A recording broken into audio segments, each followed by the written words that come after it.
विद्यार्थी मित्रो, आज आपण इयत्ता 12वीच्या मराठी विषयाचा भाग क्रमांक 3 कथा साहित्य प्रकार परिचय आपण पाहणार आहोत. कथा या वाङ्मय प्रकाराला दीर्घ अशी परंपरा लाभलेली आहे. श्रवणीयता, मनोरंजन व प्रबोधन ही कथा या वाङ्मय प्रकाराची उल्लेखनीय वैशिष्ट्ये आहेत. हा वाङ्मय प्रकार समजून घेण्यासाठी कथेची पूर्वपीठिका, घटक, वैशिष्ट्ये, सादरीकरण यांची माहिती दिली आहे. कथेच्या अभ्यासातून भाषिक कौशल्य विकसित होतात, तसेच व्यावसायिक संधी उपलब्ध होतात. कथा या साहित्य प्रकाराचा परिचय व्हावा या हेतूने प्रस्तुत विवेचन केले आहे. आपणा सर्वांनाच माहिती आहे की आपण लहान असताना आपले आजी आजोबा गोष्टी सांगायच्या आणि या गोष्टी आपल्याला काहीतरी बोध किंवा आपलं मनोरंजन करायचे आणि या मनोरंजनातून किंवा या बोधातून आपल्याला अनेक गोष्टी त्या ठिकाणी शिकायला मिळायच्या. हा भाग पाहत असताना सुरुवातीला आपण प्रस्तावना पाहूया. मनुष्य आपले अनुभव व कल्पना जेव्हा दुसऱ्याला सांगू लागला तेव्हाच त्यांची गोष्ट झाली आणि त्यातून कथेचा जन्म झाला. कथा या शब्दाचा शब्दशः अर्थ गोष्ट, कहाणी, हकीकत, वर्णन असा आहे.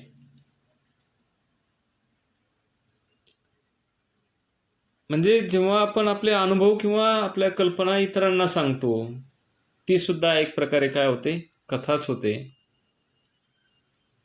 त्यामुळेच या ठिकाणी सांगितलेलं आहे की कथा या शब्दाचा शब्दशः अर्थ गोष्ट, कहाणी, हकीकत, वर्णन करणं असा आहे. आणि आपणा सर्वांनाच माहिती आहे की या कथा लक्षवेधी असतात. आपलं लक्ष आकर्षित करून घेणारे असतात. सोप्या, सुटसुटीत आणि रसाळ अशा शब्दामध्ये या गोष्टी लिहिलेल्या असतात किंवा सांगितल्या जातात. आणि आपल्यालाही माहिती आहे की लहानपणी या गोष्टी अत्यंत रसाळ, त्याचप्रमाणे सुटसुटीत, सोप्या शब्दांमध्ये सांगितल्या जायच्या. या श्रवण गोष्टीतून, श्रवण म्हणजे ऐकीव गोष्टीतून मनोरंजन व अप्रत्यक्षपणे बोध देण्याचा प्रयत्न होत असे. की पूर्वीच्या काळी लिखित स्वरूपाच्या गोष्टी होत्या, परंतु त्या कमी प्रमाणामध्ये वाचल्या जायच्या आणि म्हणून एका पिढीकडून दुसऱ्या पिढीकडं संक्रमित होणाऱ्या या कथा आपणाला ऐकायला मिळायच्या. मौखिक परंपरेतून सुरू झालेल्या व लिखित स्वरूपात स्थिरावलेल्या कथा या वाङ्मय प्रकाराला उत्तरोत्तर लोकप्रियता लाभत गेली. आणि ह्या ऐकीव किंवा मौखिक, तोंडानं सांगितल्या जाणाऱ्या, लिखित स्वरूपामध्ये नसलेल्या अशा कथेंना नंतर लिखित स्वरूप प्राप्त होऊ राहिलं. आणि हे लिखित वाङ्मय किंवा ह्या लिखित कथा साहित्य हे अत्यंत लोकप्रिय होत गेलं. कथ म्हणजे सांगणं, निवेदन करणे.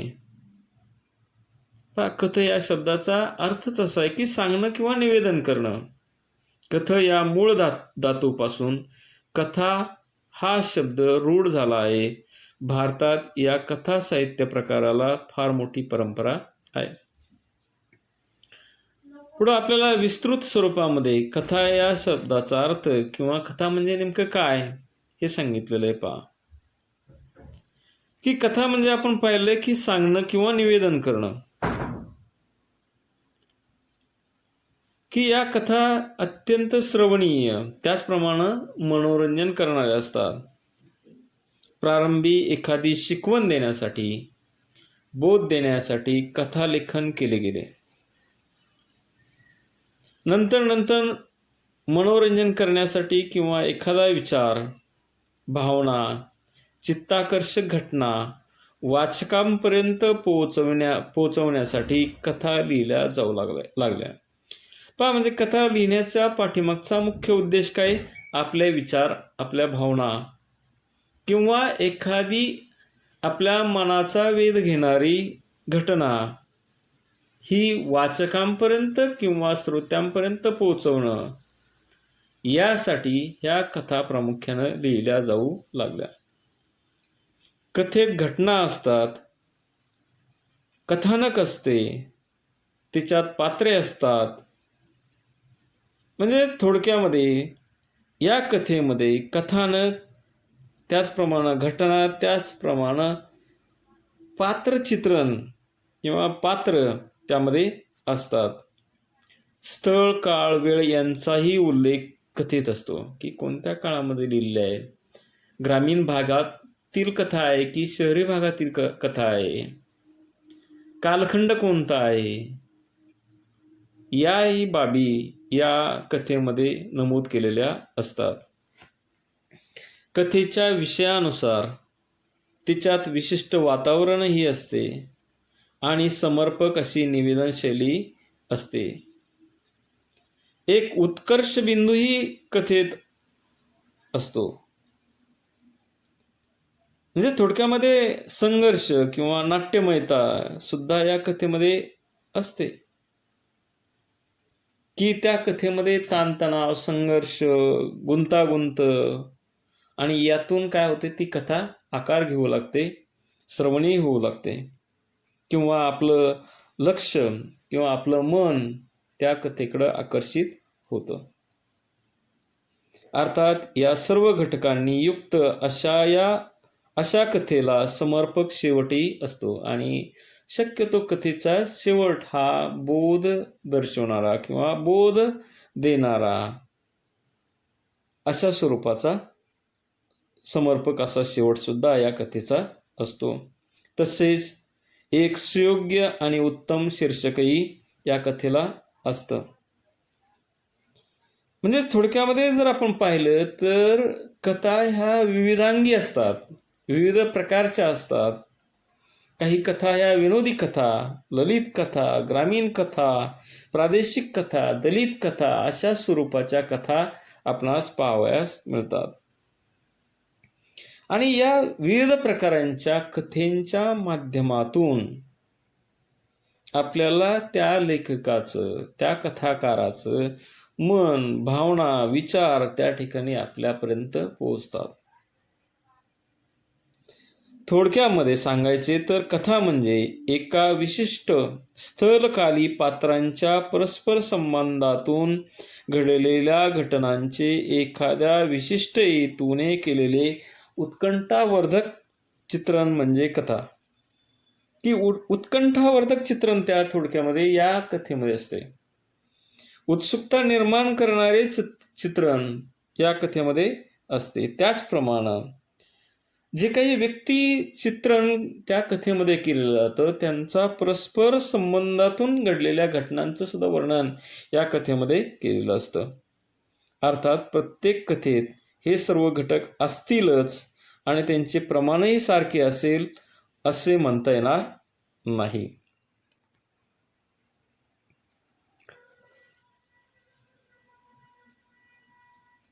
एखाद्या कथेत पात्रांना प्राधान्य असेल तर एखाद्या कथेत प्रसंगांना असेही होण्याची शक्यता आहे की कधी कधी व्यक्ती चित्रणात्मक कथा सुद्धा त्या ठिकाणी कदाचित असेल, व्यक्ती केंद्रित कथा सुद्धा असू शकते. तर कधी कधी विविध प्रसंगांची गुंफण ही कथेमध्ये केलेली असू शकते.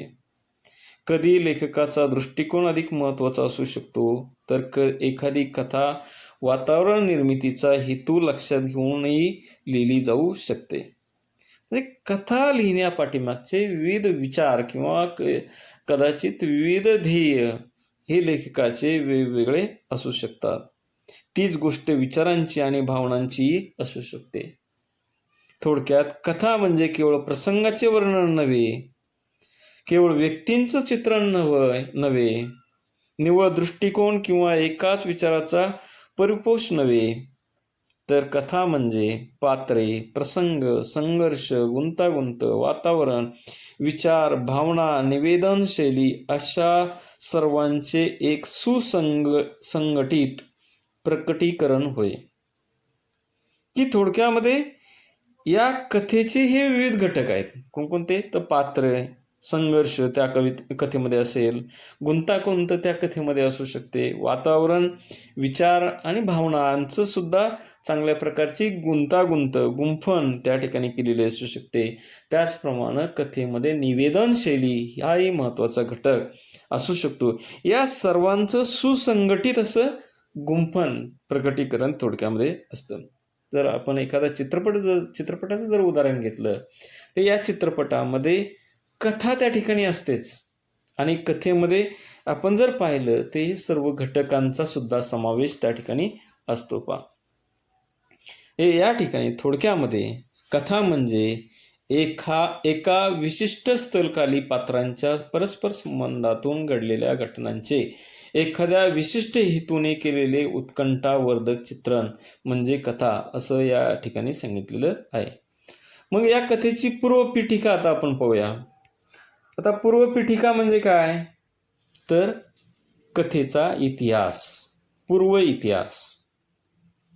या कथेला काय जुनी अशी परंपरा आहे आणि या ठिकाणी सांगितलेलंच आहे की 1890 मध्ये श्रेष्ठ कादंबरीकार ह.ना. आपटे यांनी करमणूक या साप्ताहिकाची सुरुवात केली आणि या साप्ताहिकातून त्यांनी दैनंदिन जीवनाशी संबंधित साध्या व हृदयस्पर्शी कथा प्रकाशित केल्या की त्या काळी कदाचित पौराणिक कथा असतील. पुढे कथेच्या स्वरूपात कालानुरूप बदल होत गेले. आशय आणि अभिव्यक्तीत परिवर्तन होऊन कथा सामर्थ्यवान झाली की आशय आणि अभिव्यक्ती यामध्ये बदल होत गेले.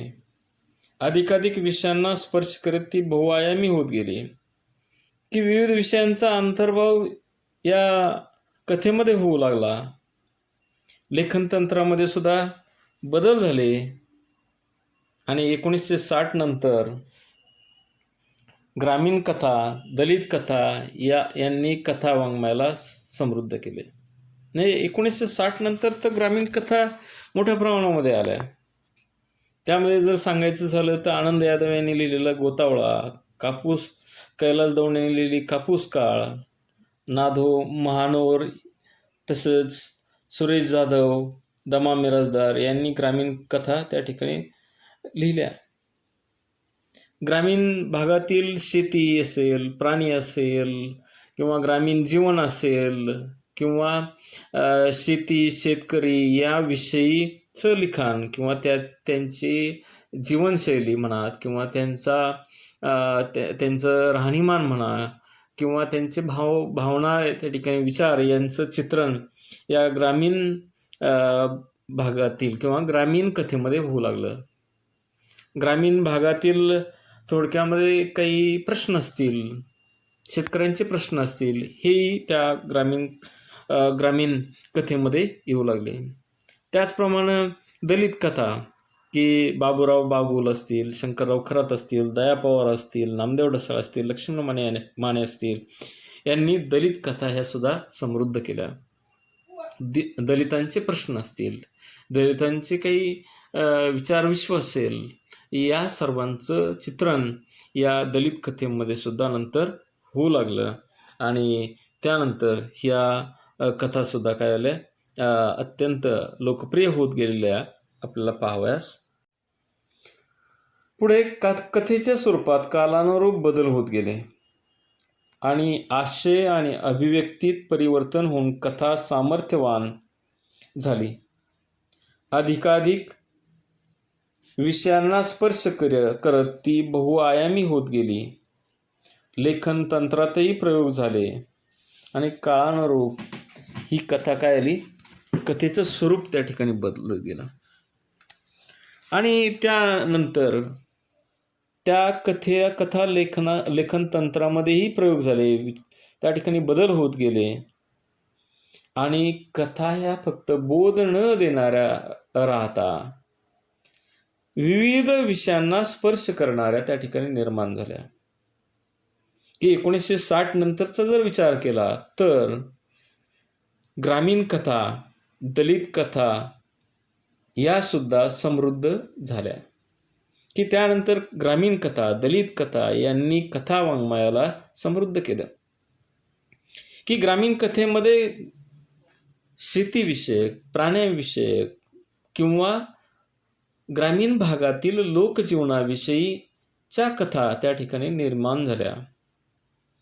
विशेषतः जर आपण विचार केला तर गोतावळा, आनंद यादव यांनी लिहिली गोतावळा, कैलास दौंड यांची कापूस काळ, त्याचप्रमाणे ग्रामीण कथा लिहिण्यामध्ये नाधो महानोर, सुरेश जाधवांची माती खोपा, दमा मिराजदार असतील, या सर्वांनी ग्रामीण कथा काय केल्या? समृद्ध केल्या.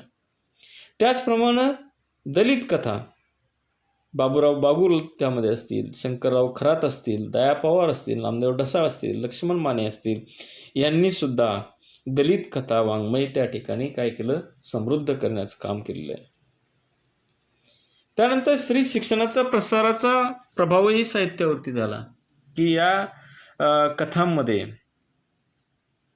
स्त्री शिक्षणाच्या प्रसाराचा म्हणजे की स्वातंत्र्योत्तर काळामध्ये स्त्री शिक्षणाचं महत्त्व त्या ठिकाणी सर्वांना उमगलं, स्त्री शिक्षणाचा प्रसार झाला आणि त्यानंतर स्त्रियांच्या जीवनाविषयी त्यांच्या स्त्रियांचे जे प्रश्न असतील, जे वास्तव प्रश्न असतील त्यांच्यावरती किंवा स्त्रियांवरती होणारे अन्याय अत्याचार यावरती सुद्धा कथा त्या ठिकाणी निर्माण झाल्या आणि या स्त्री शिक्षणाचा प्रसाराचा प्रभावसुद्धा या कथा साहित्यावरती झालेला आहे. स्त्रियांचे अनुभव कथेच्या माध्यमातून व्यक्त होऊ लागले. की स्त्रियांचे काही अनुभव असतील, प्रश्न असतील, हे या कथेच्या माध्यमातून व्यक्त होऊ लागले. त्यामुळे एकूणच कथेचा प्रवाह आणि आशय दोन्हीही वृद्धिंगित होत. त्यामुळे एकूणच कथेचा प्रभाव आणि आशय दोन्हीही वृद्धिंगित होत गेले. वृद्धिंगित म्हणजे वाढ होत गेले. म्हणजे स्त्रियांविषयीच्या सुद्धा किंवा स्त्रियांच्या काही भावभावना असतील, स्त्रियांचे अनुभव असतील, स्त्रियांचे प्रश्न असतील, यावरती आधारित सुद्धा काय झाल्या? कथा त्या ठिकाणी निर्माण झाल्या. अशी ही जीवनाचे विविधांगी दर्शन घडवणारी कथा आजही वाचकांना आकृष्ट करत आहे. म्हणजेच या कथेचे विविध प्रकार, यामुळं या कथासुद्धा अत्यंत थोड्या कालावधीमध्ये लोकप्रिय झाले. आता कथेचे घटक पहा. सर्वात पहिला महत्त्वाचा जो घटक आहे कथाबीज. कथाबीज पहा. कथाकार त्याच्या प्रतिभाशक्तीने एखाद्या घटनेत वास्तवाचे व कल्पनेचे रंग भरतो. लेखकाकडे प्रतिभाशक्ती, कल्पनाशक्ती असते आणि या कल्पनाशक्ती, प्रतिभाशक्तीच्या सहाय्यानं कथाकार काय करत असतो? एखाद्या घटनेमध्ये वास्तव चित्रण किंवा कधीकधी काल्पनिक चित्रण त्या ठिकाणी करत असतो. हे करताना तो निसर्ग, समाज, सांस्कृतिक संदर्भ, वातावरण इत्यादी घटकांचं सहाय्य घेतो. या सर्व घटकांच्या मदतीने घटना मालिकेचे कथात्मक साहित्यात रूपांतर होते. म्हणून कथेत घटना हा महत्त्वाचा भाग आहे. पहा, कथाबीज महत्त्वाचं आहे कथेमध्ये. म्हणजेच थोडक्यामध्ये घटना महत्त्वाच्या आहेत, कथेत थोडक्यामध्ये आशय महत्त्वाचा आहे. कथाबीज असणं म्हणजेच काय? आशय महत्त्वाचा आहे. आणि कथेत या मूळ घटनेलाच कथाबीज असं म्हणतात. म्हणजे थोडक्यामध्ये कथाबीज म्हणजे कथेचा आशय, तो अत्यंत कथेमध्ये महत्त्वाचा आहे. त्यानंतर दुसरा महत्त्वाचा जो घटक आहे तो आहे कथानक. कथानकही महत्त्वाचं आहे. कथानकात घटना, प्रसंग, पात्रांच्या कृती, स्वभाव, वैशिष्ट्य, वातावरण इत्यादींचे तपशील हळुवारपणे उलगडत जातात. म्हणजे कथानकामध्ये घटना महत्त्वाची आहे, प्रसंग महत्त्वाची, त्यामध्ये असणारी पात्र महत्त्वाची आहेत, त्यांची कृती महत्त्वाची, त्या पात्रांची स्वभाव वैशिष्ट्य महत्त्वाची आहेत. त्याचप्रमाणे वातावरणसुद्धा त्या ठिकाणी महत्त्वाचं आहे. या सर्व गोष्टींची गुंफण त्या कथेमध्ये केली जाते. त्यामुळे कथानक महत्त्वाचं आहे. कथेत कथानकातील घटकांचे एकत्रीकरण केले जाते, की मी आत्ताच सांगितले की या सर्व गोष्टींची गुंफण केली जाते. या एकत्रीकरणातून कथेची मांडणी आकाराला येते. हे कथानक उलगडताना त्यातील प्रभावीपण जपले जाते. कथाकाराच्या मनात कथेच्या अनुषंगाने निर्माण झालेल्या भावाशय वाचकांपर्यंत पोहोचण्यासाठी कथन करणे हे कथानकाचे प्रयोजन असते. हे थोडक्यामध्ये भावाशय आशय कथाकाराच्या मनामध्ये कथेच्या अनुषंगाने निर्माण झालेले भावाशय वाचकांपर्यंत पोहोचवण्यासाठी कथन करणे हे कथानकाचं काय असतं, प्रयोजन असतं, मुख्य ध्येय असतं. पुढचा महत्त्वाचा जो घटक आहे कथेचा तो आहे पात्रचित्रण. पात्रचित्रण हा कथेचा महत्त्वपूर्ण घटक आहे. पात्रचित्रणातून कथेचा आशय पुढे पुढे जात राहतो. हे बऱ्याच वेळा कथेमध्ये व्यक्तिचित्रणसुद्धा केलं जातं. व्यक्तिभोवती काय होते, कथा फिरत राहते. कथाकार एखाद्या पात्राची वृत्ती, कृती, उक्ती, भावना, विचार, कल्पना, संवेदना, जीवनदृष्टी, जीवनपद्धती इत्यादींच्या चित्रणातून त्या व्यक्तीची शब्दरूप प्रतिमा तयार करत असतो. अत्यंत महत्त्वाचं की व्यक्तिचित्रण किंवा पात्रचित्रण थोडक्यामध्ये त्या कथेमध्ये केलं जातं. मग त्या व्यक्तीची, त्या पात्राची वृत्ती, कृती, भावना, त्याचे विचार, त्याच्या कल्पना, त्याची दृष्टी, जीवनपद्धती यांच्या संदर्भातील शब्दरूपी प्रतिमा कथाकार त्या कथेमध्ये रेखाटत असतो. या शब्दरूप प्रतिमेला पात्र असे म्हणतात. कथेतील पात्रांना वास्तवातील माणसांप्रमाणे रेखाटलं जाते, म्हणून वाचकांची त्या पात्राशी जवळीक साधली जाते. ही पात्रे कथाकाराची स्वनिर्मिती असते, की कधीकधी ती कथा वाचताना जणू काही त्या पात्रामध्ये आपण सामावलेलो आहोत असा विचारसुद्धा वाचकांना मनामध्ये किंवा वाचकांच्या मनामध्ये येत असतो. अशा स्वरूपात सुद्धा लेखक किंवा कथाकार पात्रचित्रण रेखाटत असतो किंवा पात्रपरिचय आपल्याला करून देत असतो आणि त्यातून सुंदररित्या ती कथा आपल्याला उलगडवण्याचा प्रयत्न हा कथाकार करत असतो.